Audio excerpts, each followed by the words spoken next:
good foot over my head. I looked onto the lake upon my wake. The little ripples morphed into flickering snakes of moonlight, and then there was one of those waves that bent the water into 5 humps in a row. It was the kind of thing a believer would have snapped a photo of and sent to the paper for rejection. I think now that they enjoy the scorn because it fuels their crusade. I was about to go home, but instead started shouting, "Wait, come back! I want to see you! Ogopogo, come back!"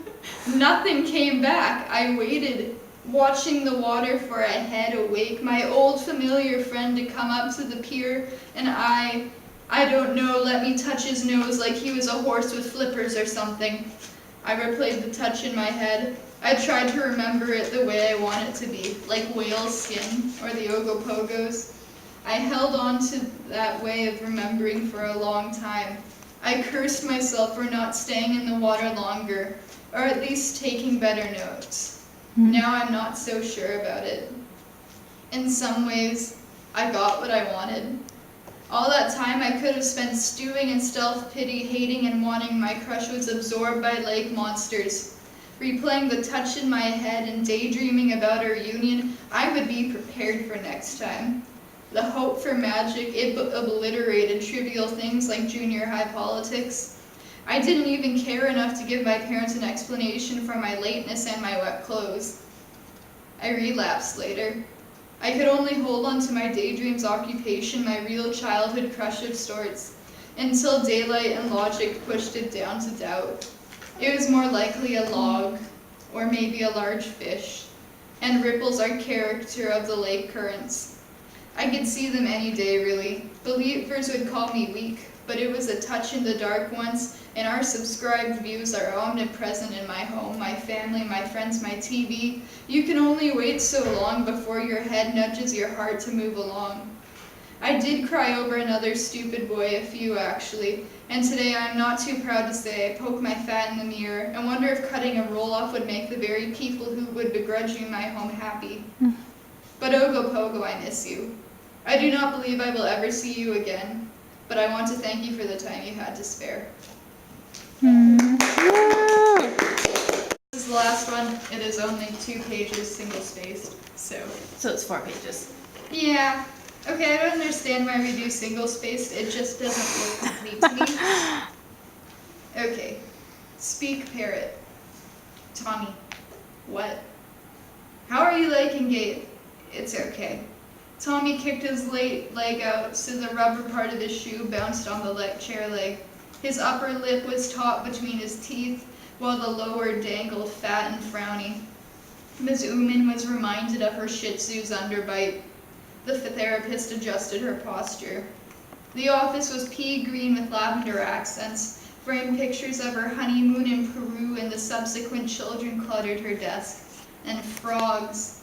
Plush frogs sat on every shelf like a smiling dot-eyed plague from a children's Bible. Oh, God. Ms. I kept my last name, so I use Ms., not Mrs. Ooman. Pulled a strand of short blonde hair from behind her candy red glasses. Then she nodded. She nodded a lot. What's okay about it? It's okay, not good or bad. Why isn't it good? The kids are weird. Why do you think they're weird? They're smart, but they're weird about it. One boy barks. The other kid goes, every time the teacher tries to be funny. But he's not. They're just annoying. Why isn't it bad? Tommy shrugged, pulled the skin on a hangnail a bit further back. It's not torture. Do you like the material? Do you have a favorite class? Tommy bit off the hangnail, sucked the bit of blood off his thumb before it could make a droplet.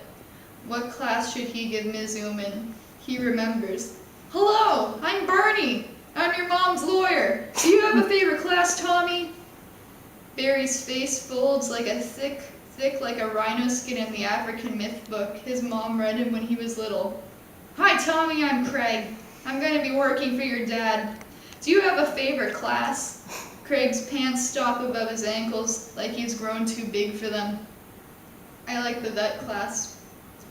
What do you learn there? He shrugged again. Most of the time I feel pretty dumb.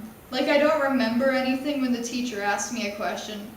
I like it when he brings the animals. Like one time he brought a ferret and it was cute and it ran through a toilet paper tube. Today he brought a parrot like Ollie. Ms. Uman put her palms on the table and histrionically rolled her eyes. Tommy hated when she did that, but she smiled, so we knew he wasn't supposed to get upset. Always back to Ollie. Sometimes I think you come just to see the parrot. Tommy bit his nail. He couldn't tell if she was joking or doing that adult thing and laying a passive trap. He was a raccoon with his toe caught on a sticky pad. I like parrots. They're smart. But are they mimics or actually smart? They're smart and parrot. They can identify shapes and colors, and they're pretty. How are things with your parents? They're good. How do you feel about living in 2 houses? Okay. I wish Dad's house was closer to my friends on the weekend, but he always wants to do stuff anyways. That's because he loves you. It's a big adjustment for him too, you know. I know. I think my time's up. Ms. Uman looked at the clock over her shoulder. A frog with disturbing flexibility did the splits to point at 6 o'clock. So it is. Is there anything else you want to talk about, though?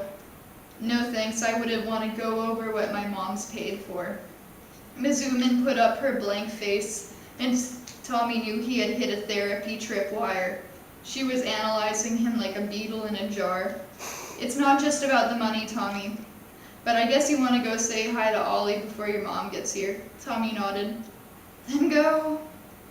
He got up from the chair and walked into Ms. Uman's kitchen. Pushed in the corner by the sliding glass door was a white wire cage. He was almost as tall as it now. Hello, Ollie. Hello, hello, said Ollie. Tommy had learned in class that Ollie was an African grey. He looked at the bare patches on Ollie's chest, and it dismayed him that under his feathers Ollie looked like Christmas turkey. When there are no other parrots to preen and be preened by, said the documentary narrator, a bird may begin to pull out its own feathers. A woman with long gray hair appears on the screen. A hovering blue text box identifies her as a vet. They won't talk unless you keep them away from other parrots. Tommy looked over his shoulder. Ms. Uman was on the phone in her office. Caw, caw, he whispered to the parrot. Ollie twisted his head sideways and then hopped to the bar closest to Tommy's nose. Hello, hello. No, Ollie. Caw, caw. Hello. They won't perform on intelligence tests unless we take them away from other parrots, says the vet. An orange, yellow, and green parrot says, triangle, jumping an octave on the I. The question is, do they really understand language or do they just mimic? I'm of the opinion they mostly mimic. Tommy whistled. Ollie whistled back and then, hello, hello. Ollie, you've got to speak parrot, so if you meet another parrot, you can quit people speak, whispered Tommy. He whistled again because Ollie could whistle. No more words. He would not contaminate the bird any further. He thought at Ollie, they can't keep you with Miss Uman away from the other parrots forever. They'll see your missing feathers and how sick you are, and they will buy you a friend. They can't make you be all alone, he murmured, and his eyes felt hot and wet, ripe for being picked out by Miss Uman or his mom. The doorbell rang. He rubbed his eyes and sucked back some snot. Caw, caw. Hello, hello. Miss Uman and his mom came into the kitchen. They were still talking. They keep billing me under Mrs. Clarion, and this is the 4th time I've corrected them, said his mom. Ms. Uman nodded sympathetically. Society would still rather us all be married from children. Take it from me. I was never a Mrs., but isn't going to leave me alone anytime soon. Tommy, your mom's here. Tommy bobbed his head goodbye to Ollie. His mother put her hands on the side of his head, gave Ms. Uman a look, and muttered, odd boy.